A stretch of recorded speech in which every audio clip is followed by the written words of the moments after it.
Kung wala ka ng gustong sabihin, bakit pa kailangang magparamdam? Dahan-dahan na nakakabawi sa sarili.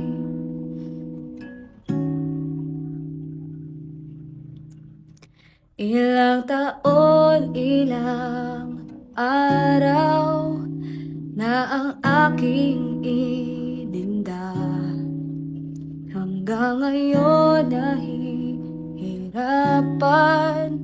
Patutunguhan ba'y saan ang aking puso'y hindi makalimot? Hinahanap pa rin ang sagot.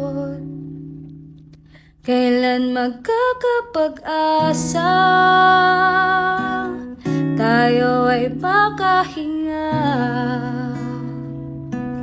sa mga iniwang sugat? Hanggang ngayon ay buhat. Anong magiging sandata